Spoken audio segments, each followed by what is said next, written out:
But yeah, let's go ahead and jump in here and get started here. My name is Josh Carter. I handle partnerships here at Hatch and marketing as well. And I'm excited to be partnered up with Joe at Contractor Dynamics. They've got an awesome program. So Joe, I mean, just quick soundbite. What do you do? What does Contractor Dynamics do? You've been in the industry for a number of years now, right? Yep. Yeah, we started 8 years ago, almost 9 years ago now, actually. And so most companies in the roofing industry, the contracting industry, are really good at sales. Very few have any semblance of like marketing knowledge or marketing systems. So we are really on a mission to educate roofing and contracting companies on marketing, on building their brands, on creating predictable growth. And we do that with our training programs where we train companies on how to do marketing, whether it's something like today, like Google Ads, Google Maps, SEO, Facebook ads, social media advertising. We are the marketing training company for the roofing industry. So that's all I got. Not all I got, but I'm going to keep it nice and short. Right on. Yeah. And a few months ago, we did a session on Facebook ads mastery for contractors. So you can head on over to our webinar section on our website, usehatchapp.com, and check that out and see the recording. Cool. Yeah. So just want to get a quick idea for how people are doing Google My Business today. How are you getting leads from your Google? Are you getting leads, directly from your Google My Business listing? Yes, I'm getting a lot. Yes, I'm getting a few. Not sure or no idea. Curious as we get started here, guys, just kind of the level of knowledge that you guys have in this, and that'll help determine how we kind of go through this presentation. So my assumption is a lot of you guys are getting some leads or you're not sure. And so we're going to touch on, ways that you can get more leads through that and also ways that you can track as well. Right, Joe? Yeah, just to clarify, not really clarify, but to explain something up front. Google Maps and Google My Business are one and the same. Google Maps is like the front-facing, interface that everyone sees. Google My Business is kind of the back end of that drives that. So Google GMB, Google My Business, Google Maps, kind of one and the same for this discussion. Cool. Yeah, thanks for clarifying that. So it looks like a majority of you guys are getting leads from your GMB listing, but a few. So our goal here today is to help you change that answer to yes, you're getting a lot. And for those of you who are not sure or no idea, whatever, one and the same, we're going to help you guys make sure you're tracking and get that all situated so that way you can measure that. Because there's a lot of ways that you can, track the clicks from your Google My Business listing onto your website with a tracking code. And also natively, Google provides that tracking for call-ins, which Joe's going to talk through. So yeah, thanks for participating, guys, in that poll. Today, we're going to cover how to optimize your GMB listing, create that listing if you haven't done that already. Quick Google search can help you determine if you actually have a GMB listing. Search for your company on Google. You'll likely see the listing on the right. And if it's not active, then it'll say claim this listing or something like that. You can also log in at business.google.com. I believe that's the URL to go in and jump in and get that started. We're also going to talk through some SEO, search engine optimization, that you can do to have your listing show up first for Google search and Google Maps. That's all important. And then lastly, obviously, the whole goal here is to get appointments booked. So we're going to talk through some speed to lead best practices, some templates that work for roofers to get these appointments scheduled and ultimately close more business directly from Google My Business. So let's jump in here. I know, Joe, you talked a little bit about what you guys do, but I really want you to highlight the training program because we have a lot of customers using it, and I think it's phenomenal. Cool. Yeah, thank you. So we help contractors, roofing companies leverage digital marketing, social media advertising to create more predictable growth. Most of you on this who know us, who know me, kind of probably think of our company Contractor Dynamics as social media advertising. However, we do have training programs that cover everything, like I said, from Google My Business, Google Maps, one and the same, SEO, Google Ads, LinkedIn, the whole thing. We lead with Facebook Ads Mastery, which is our social media advertising training program.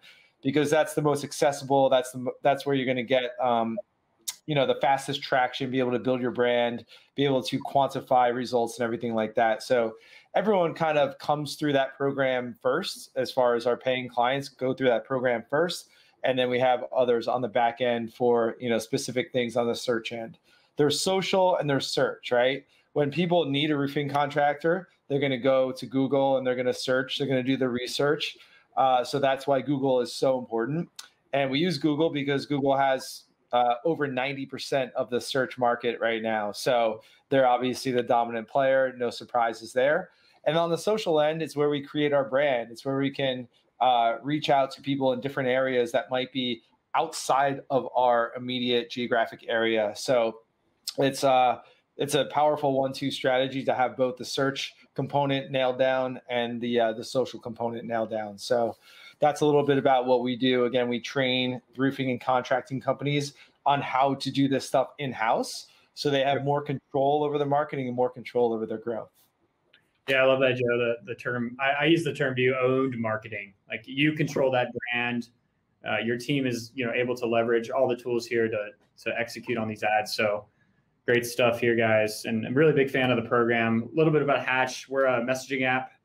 We combine text, email, and voicemail connected to all your lead sources. So wherever you're getting leads, it could be from Facebook, Home Advisor, Angie's List, wherever you're getting leads from, we connect up to those lead sources. So as soon as somebody hits submit for a quote or for, more information, we can instantly send a text, email, and a voicemail to that homeowner, and then continue to follow up until you get a response. So we put that speed to lead on autopilot, help you guys set more appointments. We're going to be touching on that specifically today, some strategies that work really well on the speed to lead side.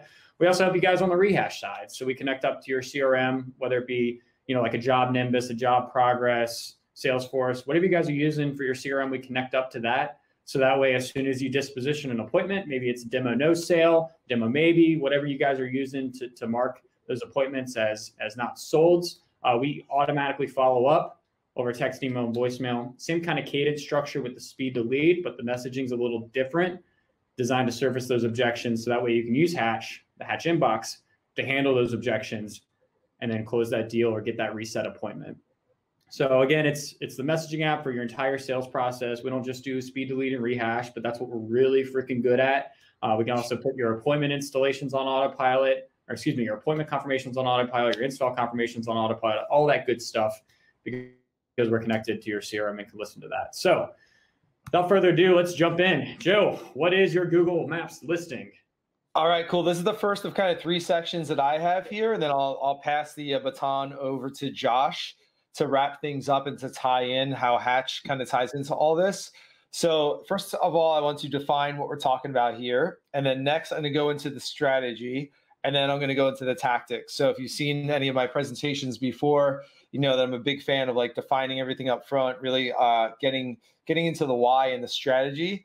And that way the tactics, when we go into them, will make sense. Tactics without strategy are useless, right? So we need to spend a little bit of time on this just so everyone really grasps it. So we're talking about Google Maps here.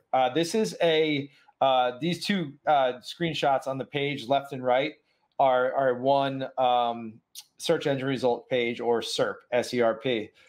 They're just broken down here so we can display them on the presentation. So Josh did a search for roofers in Alexandria, Virginia. This is going to be a typical SERP, a typical search engine result page, where up here, and some of you might know this, by the way, but I just want to make sure that everyone is really on the same page here before we dive in. Up here, we're going to have the Google guaranteed listings here, the Google guaranteed ads. I know a lot of you are using those. Very, very lucrative, very, very important to have. We're not going to cover that today. Perhaps on a future webinar, Josh, we can get into that a little bit more. But we have the Google guaranteed up here. We have the Google ads here.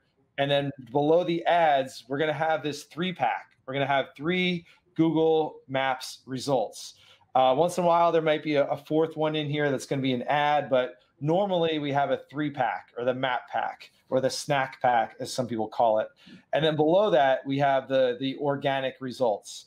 So as you can see, a lot of the top of the homepage is taken up by ads.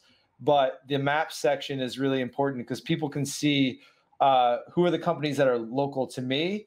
They can see reviews right away. You can go to websites, you can click to get directions, you can click to call and things like that. So there's increasingly a lot more companies are increasingly getting more phone calls directly from their Google Maps listing, even if people are not going to your website. So really important to show up here in the local results, especially if you've got a lot of great reviews to really wow people and get people to click on your listing. So this is what we're talking about here, these 3 results here. The goal here is to show up in the top 3 in your local area. All right. So if you're in, say, I think I'm going to use, if you're in Alexandria, Virginia, if your business is located there, if that's your address, then it's going to be relatively straightforward to show up in the top 3.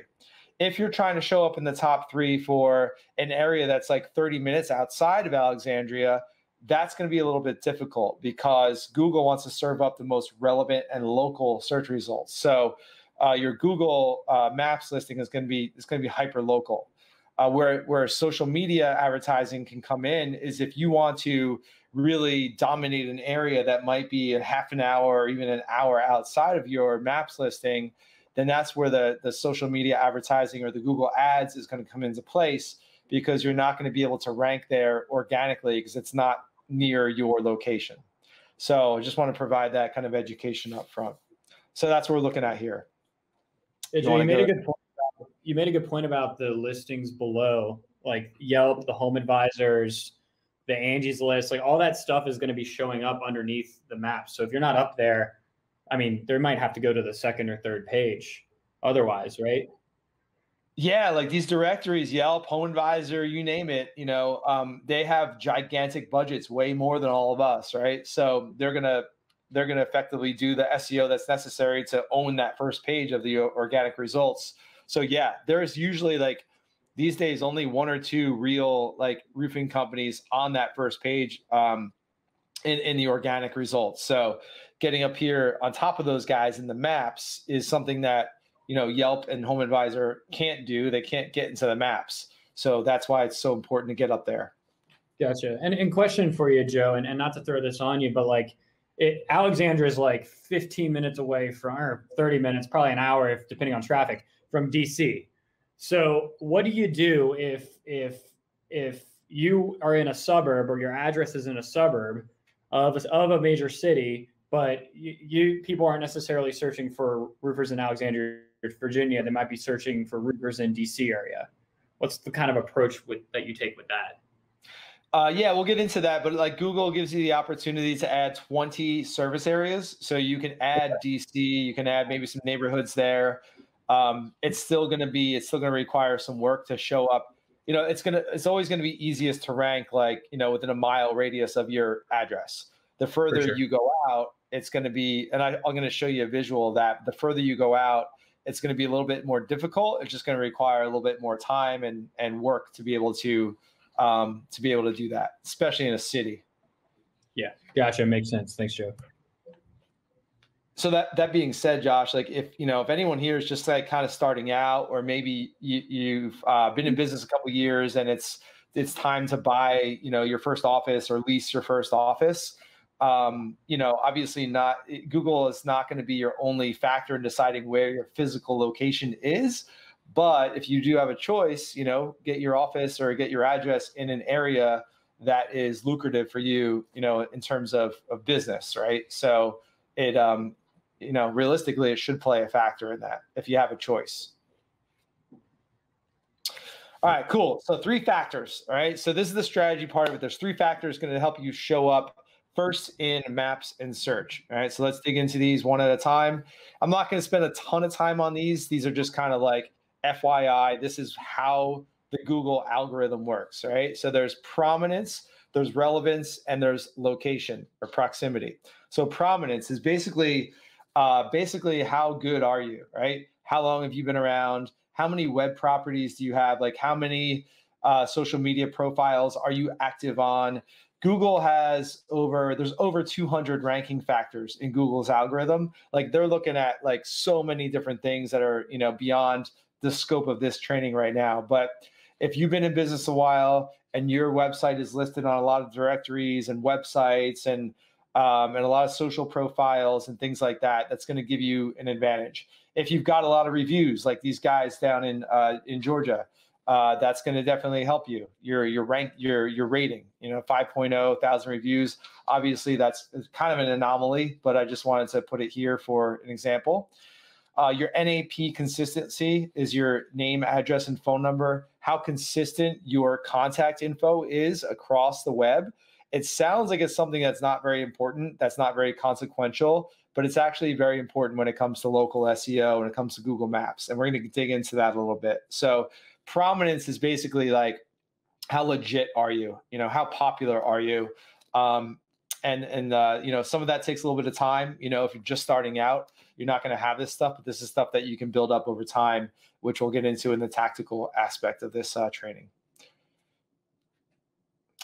Next one would be relevance. So optimizing your Google My Business profile to let people know exactly what you do, right? So Google's goal is to keep us on their platform as much as possible. Much like Facebook's goal is to keep us on Facebook the whole day if they can. Google wants to make sure that we're coming back to Google over and over. Google it, search for this, search for that. So they have an incentive to show us the most relevant local search results. If they continue to serve us good results, we're going to continue to use Google. If Google, didn't serve us like good, relevant, valuable results, we might be tempted to go check out another search engine or search somewhere else for whatever it is we're looking for. So they want to, if I'm searching for roofing contractors near me, their algorithm is looking around for, okay, who are the Google Maps, where are the listings that show exactly what this person is searching for. So we're going to show you how to optimize your profile. This is simple stuff, but just to make sure that you have the categories right, you have your services listed so that when Google's algorithm is scouring all the maps listings, then you have the best chance possible to show up. So it's like, what do? You want to be specific and you want to optimize your profile. We're going to show you how to do that. Next thing is proximity, which is simply location. Went over this a little bit with the DC example. Where are you? Where's your location? Where's your services? Again, it's going to be easier to show up the closer that search is to your location. The further you go out, it's going to be a little bit more difficult. But again, we're going to show you what to do to give yourself the best possible chance of showing up in as big of a radius as possible. So we've got prominence, we've got relevance, and we've got proximity. Those are the three big factors that Google is looking at when they are ranking those maps results. So I think we're ready to get into the kind of meat and potatoes of this. I'm going to give you a checklist, and at the end, we're going to have an opportunity for you to download a free cheat sheet, a free checklist that we've created that helps you set everything up correctly, and that gives you kind of a weekly checklist. So if you're an owner, I know we've got a lot of owners on here. If you're a marketing manager, you can task someone in your company, to spend an hour per week and just work on this stuff, right? This isn't something that you're going to leave today, you're going to go implement, and your phone's going to be ringing off the hook tomorrow. I wish I could promise you that, but I can't. This is something that you chip away at every week and you just consistently improve, okay? So the idea here is to build out this checklist and give someone in your office, in your company, or yourself, calendar off an hour a week just to work on this consistently. All right, so the first checklist I'm going to go through today is setting up and optimizing your profile. So you go to google.com/business or business.google.com, one and the same, doesn't matter how you get there, but you'll go there and ideally you have this already set up. If not, go through the simple steps. Google will walk you through it. In some cases, if like maybe someone else in your company set this up for you, or like a marketer or marketing agency set this up for you, you might need to go through the process of adding yourself as an owner or an admin on your own Google My Business, but you want to make sure that you have access to this. So what we're going to do, and I'm going to walk through these individual steps in the next slides here. We're going to pick a name, address, and phone number, and we're going to stick to it. We're going to complete our business info. We're going to turn on our preview call history to make sure that we can track how many calls we're getting from our Google My Business. We're going to turn on messaging so people can message us directly from our Maps listing. And then we're going to get into a couple additional things where you can see where you're ranking in different areas, and you can see how you're appearing across the web, so that you can improve everything over time.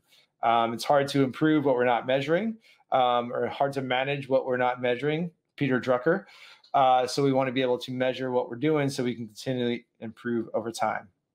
So getting into the first step of setting up and optimizing would be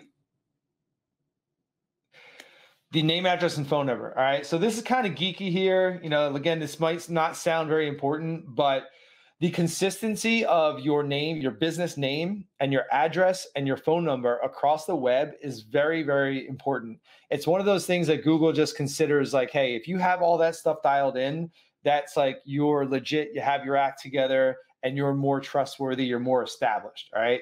I know there's a lot of companies out there that might have variations of their company name. You might have, ABC Roofing on Facebook, and then you might have ABC Roofing and Siding on Yelp. You might have ABC Roofing and Exterior somewhere else. It's very common, very, very common to have different variations of your company name, just because people are setting, these different social profiles up differently and not looking at, being consistent. So ideally, you want to be as consistent as possible. Same with your address, right? You might have your address as 123 Main Street, and street is spelled out STREET. And another place it's listed 123 Main Street where it's ST period. Those are two slightly different variations of your address, even though it means the same thing. Even though if I send a piece of mail to each address, it's going to end up at the same place. Obviously, online, you want to have that format as consistent as possible. Same thing if you have like a suite number or unit number, you can have the number sign number 2. You can have unit 2. You can have suite 2. You can have building 2. Whatever. Those are all different variations. You want to make sure that's as consistent as possible. So the way that you do this is obviously just pick your company name and be consistent with whatever your company is registered as, or whatever it is that you're going to put in Google. Keep that consistent, and then you're going to type your address into Google My Business, and whatever Google kind of gives you in their database is what you should use, right? So take that Google address and make sure that that's the one that's on your website.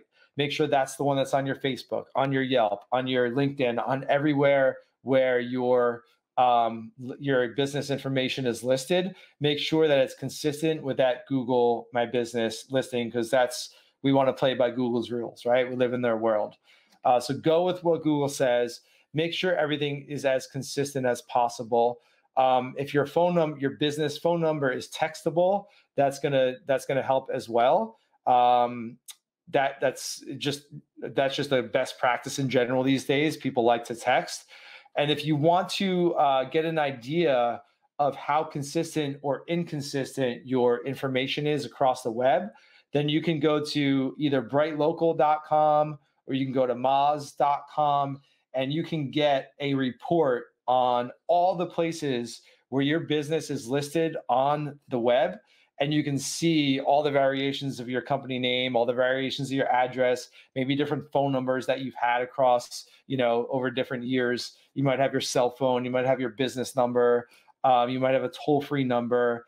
So you can sign up for a free trial with either one of these two, just to check out where you're at. And then you can pay them on a monthly basis if you want help, like making sure those are as consistent as possible.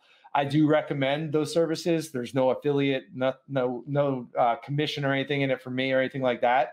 They're just services that we've used over the years that are really reputable, that will help you get this stuff consistent.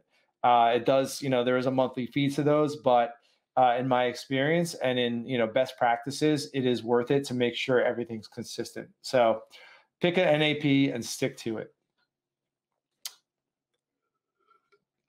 All right, so there's some work to be done in completing your business information. Again, we're in business.google.com, your Google My Business dashboard. You can pick up to 10 business categories, all right? So You want to include as many as you can here. You get your primary category. So if you're a roofing contractor, you want to make sure that roofing contractor is your primary category. You can also add a siding contractor. I think it's a window installation company. You can add general contractor. If there's other things that you do, you can do gutter. There might be something for gutters. I'm not sure off the top of my head. But once you start searching, Google will populate the options available to you. So choose as many as you can and make sure, again, roofing company or roofing contractor is the primary category because that's going to have more weight. Again, when someone's searching for these services in your local area, if you have these as your business categories, then you're giving yourself a better chance of showing up in those 3 results. Inside those categories or underneath those categories, you can have individual services. So roofing contractor might be the category, and then you can have as your services roof repair, roof replacements, different things like that. Emergency services. Google gives you a list to choose from, or you can choose a custom service as well. You might have roof cleaning or roof max if that's something that you do. So you can include those things as well. Make sure you have a built-out business description to tell people what you do. It's going to help you show up. Hours is one that a lot of people can probably modify based on what I'm going to tell you here. So if you have a physical office and your office is open 9 to 5, and that's when someone's answering the phone, you might be tempted to put 9 to 5 in there. But you should expand your business hours, because if someone is searching for roofing contractors in Alexandria, Virginia at 9 o'clock tonight, Google is going to give slight preference to companies that their business hours match up to that time, right? So if you say you're closed at 5 o'clock, someone's searching at 9 p.m., then you're putting yourself at a slight disadvantage because you're not technically open, right? So if you can expand your hours, maybe 24/7 if you want, or whatever it is, 7 a.m. to 10 p.m., you're going to give yourself a little bit better of a chance to show up when people are searching, late at night or on the weekends. So don't just include the hours when someone's actually answering the phone in your office or when your office is open for business. Expand those hours to, as much as you want. Service areas. Google gives you the option to add up to 20 here. So obviously your primary location, pretty straightforward. And then you can kind of, pull up a map and just list those individual areas, those little suburbs or, whatever it is. That's going to give you a little bit of an opportunity to show up in towns in which you're not located. All right. Add your website, pretty straightforward. Well, Josh will get into that a little bit more. You can add an appointment link. So if you use like Calendly, or you have a landing page, or you have an appointment scheduler page or a quote request page on your website, you can put that directly there so that people can click that and go directly to that page on your website and schedule an appointment.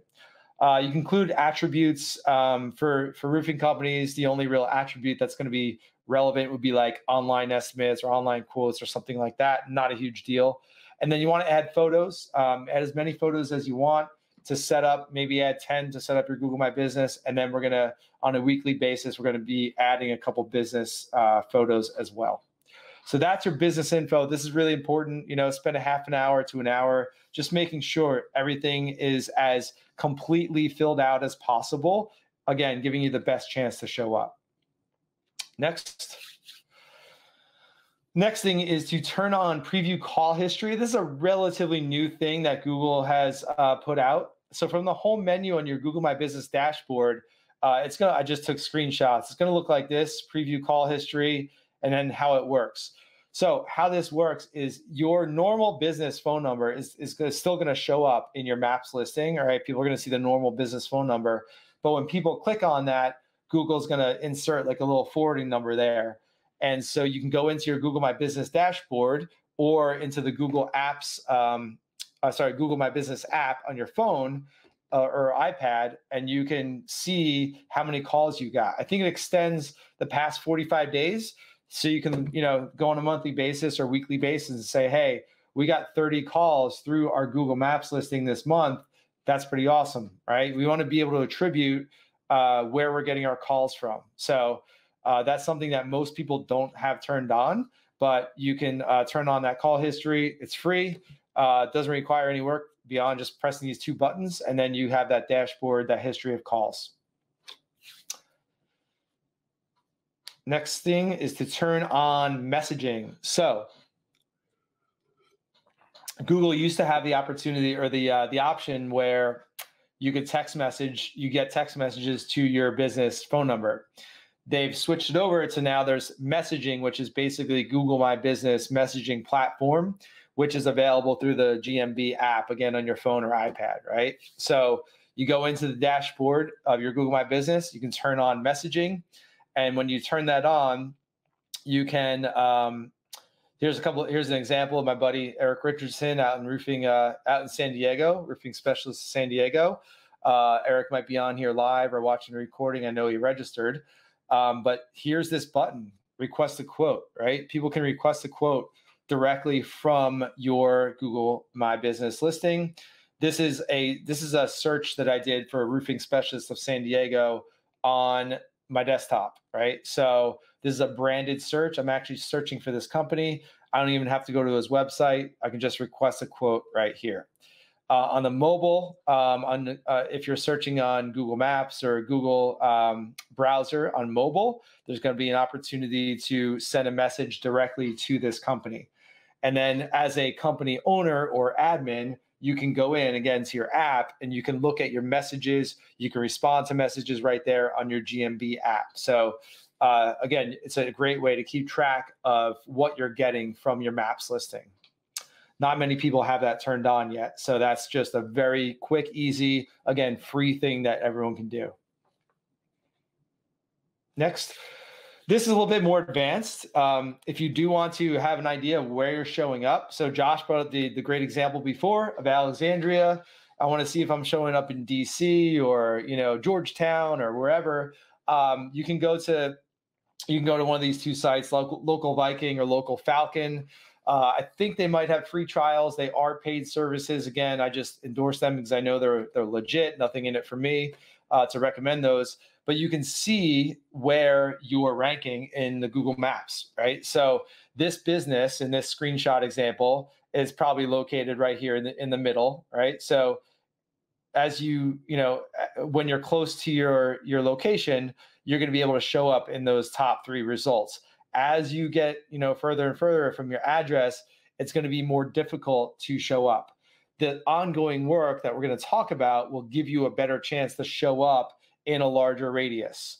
And that's why it's so important to do this on a consistent basis. There are some more advanced things you can do as well, but this is kind of how it works, right? Again, it's going to be pretty straightforward for you to rank in your own town.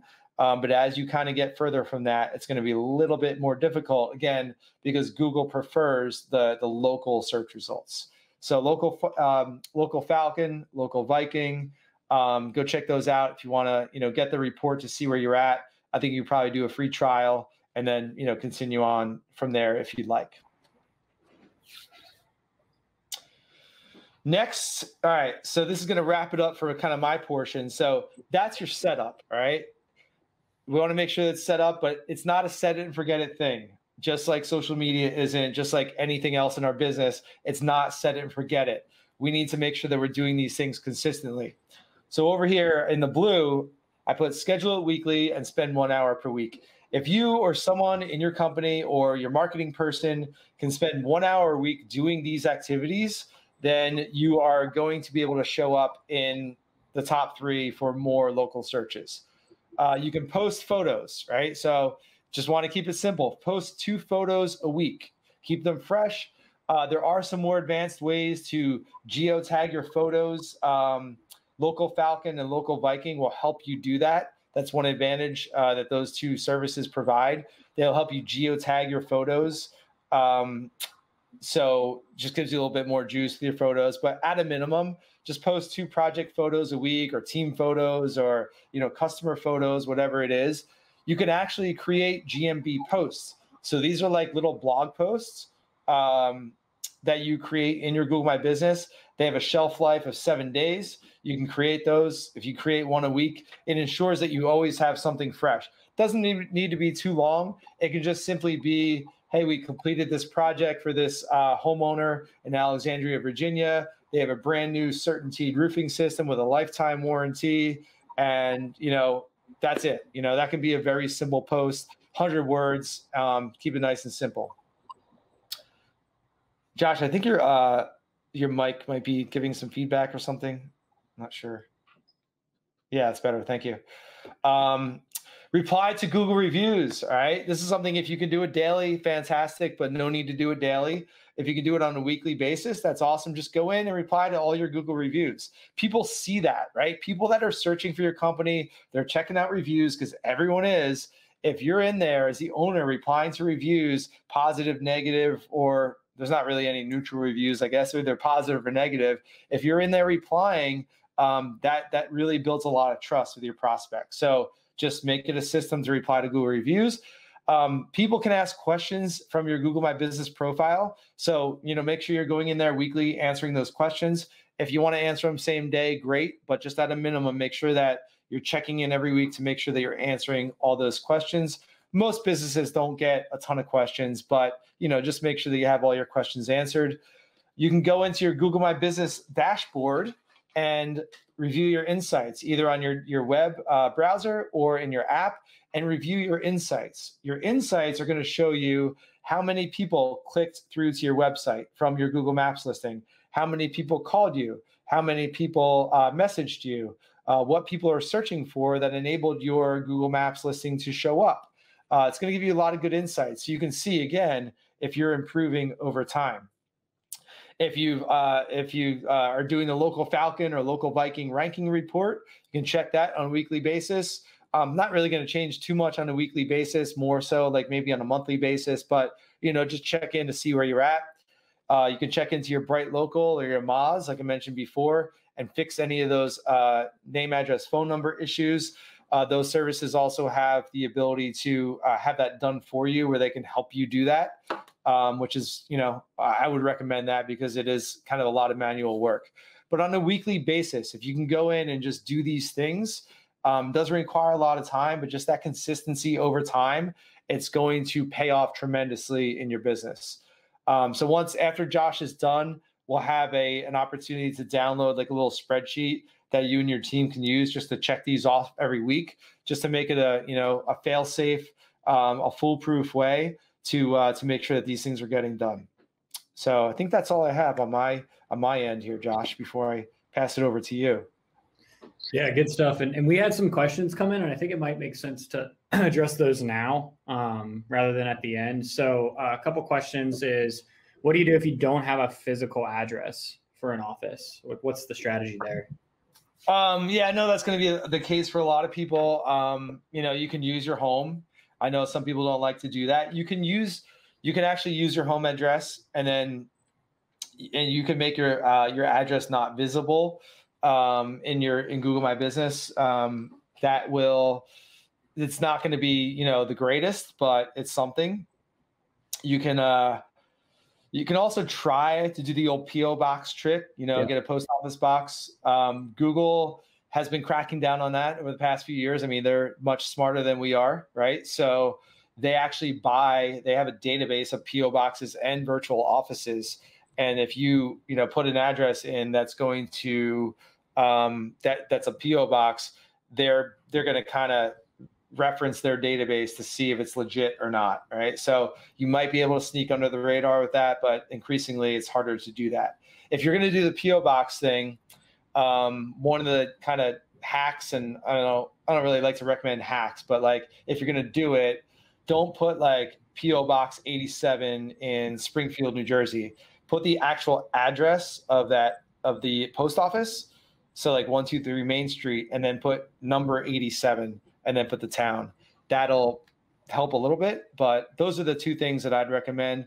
Either use your home address or try the PO box thing until you have an actual address.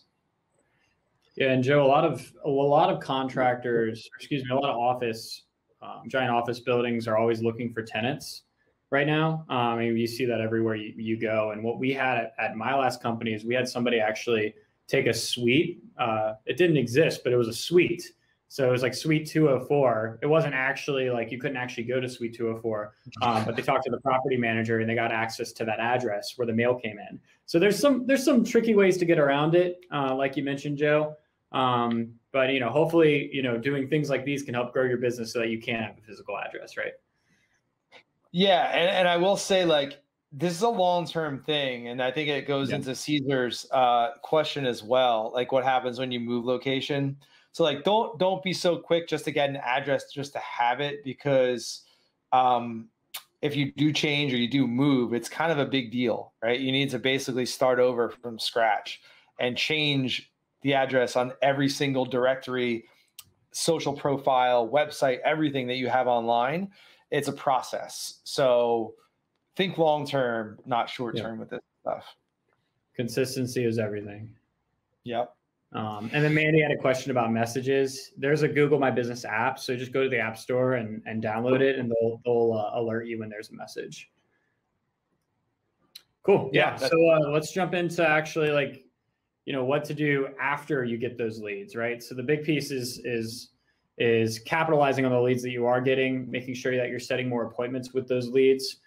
Here at Hatch, we honestly have analyzed probably hundreds of thousands of conversations. So we have found sort of what works in the sense of lead follow-up after the lead comes in, either through like a contact us form or a web chat, and how to actually get that appointment scheduled. So a lot of times there's contractors that are leaving meat on the bones, right? So that they get a new lead and then they follow up once, they don't get a response, they kind of give up. So I want to talk through some strategies that we found to be really effective to get lead follow-up, kind of on autopilot for your business. And if you don't want to use a tool like Hatch to do your lead follow-up, at least, have somebody assigned to do that lead follow-up and make sure that they're on top of the leads as quickly as possible. So taking a step back to actually what we call the funnel, and top of funnel being, somebody goes in and searches and then goes to your website. So Joe mentioned that you have the ability to customize the links. This is one of our customers, Long Home Products up in Maryland, large exterior company. And they customize their link, their appointment link right here to be their contact us page. So this is just like low-hanging fruit that you guys can do to your listing right now to direct traffic to the right page, right? So if somebody's looking for roofers in Savage, Maryland, for example, and they click that link, that shows intent, right? So make sure that you're funneling people who are ready for an appointment into that appointment page instead of having them go on your website and search for or get a free estimate. Have that ability to have that direct link to the contact us page. It'll help you guys convert more of your website visitors, because that's really the goal here. So once you do, convert those website visitors, obviously it's important to follow up with them as quickly as possible. Another really good way to capitalize on your website visitors is through web chat. We like to use chat to text. This is a tool that we have. There's a lot of companies that offer it, but Hatch, this is an example of it, where you put in your phone number, you have a message right here. So for example, here's my phone number, I'm interested in pricing, and you click text me. And when you click text me, that kicks off that automated text message. So this essentially allows you to connect with that homeowner after they leave your website. And so that's a big piece here. There's a lot of web chat services out there that just provide on-site chat. I'm sure you guys have seen them, you may use them. But what we found to be more effective in order to actually set the appointment is to almost go with the visitor after they leave their site. It's the equivalent of somebody walking around with you in a showroom and you stay in their pocket in their cell phone after they walk out instead of just talking to you during the showroom. So it's super effective to incorporate texting in your business and also collecting that number as quickly as possible on your site so that you can follow up. So in this example here, using that web chat example here, we got an inbound text from that chat, interested in pricing. If you have a software to do that, Hatch, we're happy to help you with that. Automate that response as quickly as possible. I know if you're using Google messaging for your Google My Business listing, they allow you to do automated responses. Make sure you turn those on so that way you can instantly respond to the homeowner. And then from there, you can jump in and, handle that inquiry, which in this case is this person's interested in pricing. So this is what it looks like from our side. We send a push notification, interested in pricing. You can jump in and say, hey, are you looking to repair or replace your roof? Whatever that scripting is in your business, that enables you to jump in and respond. But the big piece here is that if you are doing some sort of messaging, whether through Google My Business or from your website through a web chat or website through a web form, make sure that you're automating that outreach, because chances are they're going to be looking around for other quotes, right? So if you're the first person to get to that lead, it's going to help you guys set more appointments. And the data speaks for itself, right? You're 7 times, this is a study from Harvard Business Review. They analyze data from a bunch of small businesses. You're 7 times more likely to set an appointment if you respond to a new lead in 1 hour versus 2 hours. And I believe it's 21 times more likely to actually close a deal if you respond in less than 5 minutes. So speed is absolutely critical. That automated follow-up is absolutely critical. So make sure you're automating it if at all possible. If you don't have something that can automate, make sure you have somebody assigned to that follow-up, and they're held to these expectations that they need to get to leads as quickly as possible. Some more interesting data: 63% of Google searches are actually on mobile devices, which plays really well to the click-to-call functionality on Google Maps there. But what we're also finding is that from the inbound standpoint, when you get people on your website, 97% of those consumers are actually going to ignore your call when they click request quote or they submit their information in some way, shape, or form. So what we found to be super effective here at Hatch, working with customers on their automated follow-up, is texting as that initial touch point. And what's interesting is recent data shows that 95% of texts are actually read within 3 minutes versus phone calls, which can go through call screeners. They can be marked as spam by the carrier. I know Verizon has some functionality there. There's a lot of apps that screen calls. So I'm not saying don't call, but leading with text is absolutely critical to help you guys be first to the lead and beat your competitors. This is an example of sort of this 3-pronged approach that I like to encourage contractors to do when they're doing their follow-up on a quote request. So in this case, we send a text here on the left-hand side. Hi, Matt. This is Josh with ABC Contracting. Here I see that you're looking to replace your roof. Do you have a few minutes to chat? We also send an email, and we also drop a voicemail. These are kind of a 3-pronged approach: text, email, and voicemail. We find to be super effective. And the key piece here is the personalization. It's important not to just say, hey, I received your request, we'll be in touch shortly. No, you have that data from the web form that they submitted. If they said they're looking to replace the roof, if you've got a drop down that says like repair, replace, siding, windows, whatever you guys are offering, make sure that you're referencing that in your initial follow-up. Whether you're doing it automatically through a tool like Hatch or you're doing it manually through a call center, make sure that you have that data so that you personalize your outreach and provide that white glove service that you guys provide throughout that install process. And you're going to have instances where somebody doesn't respond, right? So we send these texts, we send an email, we send a voicemail. We're trying to get people to engage with us, set that appointment. But what we're finding is a lot of times people don't respond until maybe the second or third touch point, right? They might be at work, they might be at lunch, they might be doing something something's going on in the background and they don't have time to actually chat. It's important to continue to follow up. And so today I want to provide you guys with just a quick playbook on how to actually set more appointments. And we're finding that if people employ this strategy in their business, you're actually going to end up setting around 20% more appointments. This is this 3-pronged approach: text, email, call, or leave a voicemail. We've got some cool tech that actually drops a voicemail directly in their cell phone. So it's just like we call it a voicemail drop or a ringless voicemail. That's super effective because we're like, hey, just shot you a text. Give me a call back or shoot me a text back. That seems to be really effective. But lead comes in, send them a text, send them an email, send them a voicemail. On the second day, send them a text follow-up, and make sure you're doing this. Make sure you're diligent. If you're not automating it, make sure somebody sets a reminder in their phone. Make sure they set a reminder in your CRM. Whatever you guys are using, make sure you are doing this, because if you're not doing it, you're letting leads just slip through the cracks, straight up. We're finding that people are letting 20% of the leads oftentimes slip through the cracks just by not doing this follow-up. Day 4, maybe introduce an offer that you have on your website, maybe have some image of a recently completed project, something to get somebody to respond, something enticing.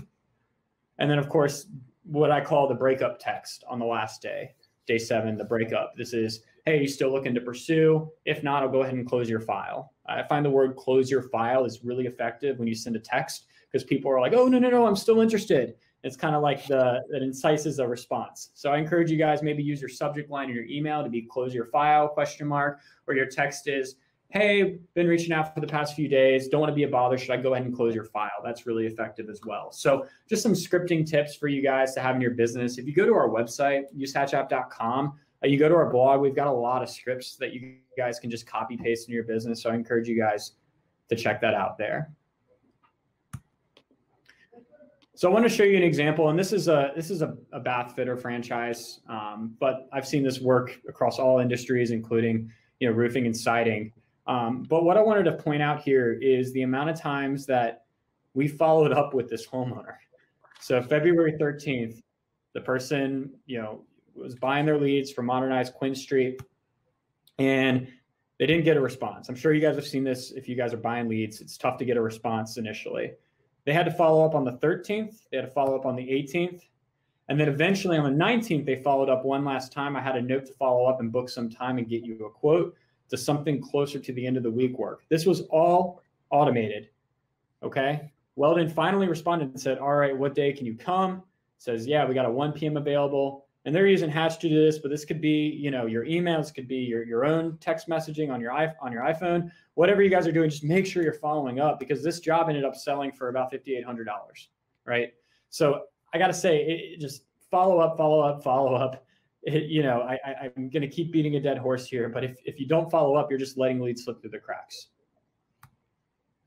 Here at Hatch, we got a tool to automate this. You can build what we call a campaign, where day 1, we can customize the text. Day 2, send a text, email, and voicemail, all customizable to your business. We've got templates for roofers as well in here, and they're just click and go, and it's really effective. We put it all on autopilot. All you got to do is just jump in when the lead responds. So, again, if at all possible, automate it. And oftentimes, and I'm jumping really quickly here just to want to be respectful of your time, when you do follow up with these leads and eventually maybe they go through the breakup text and they don't actually respond, which happens, I get it. It's important that you have what we call a nurture strategy. And this is sort of just a bonus for this webinar. This has nothing to do with Google My Business, but I want to encourage you guys to employ what we call a nurture strategy. Pull those dead leads from your CRM and engage with them in some way. What we find to be really effective is providing value. And this is something that Joe at Contractor Dynamics does a really good job at teaching and training on is this content, having something on your website you can provide as value. For example, in this case, we're sending them information about how to avoid fraud when it comes to a roof inspection. In this example, it's Omaha homeowners want to make sure you choose a roofing company you can trust. Check out what your neighbors say about their experience working with us. You can send them a video. Right? So somebody came through your process. They came through maybe your Google My Business listing. Maybe they came through a Facebook ad. They filled out the form on the website. They just didn't get back to you. Keep peppering them. Seriously, keep peppering them. It works. You got a CRM. Most of you guys do have a CRM. Take those dead leads and engage with them over text, engage with them over email with this type of content. It is proven to be super, super effective.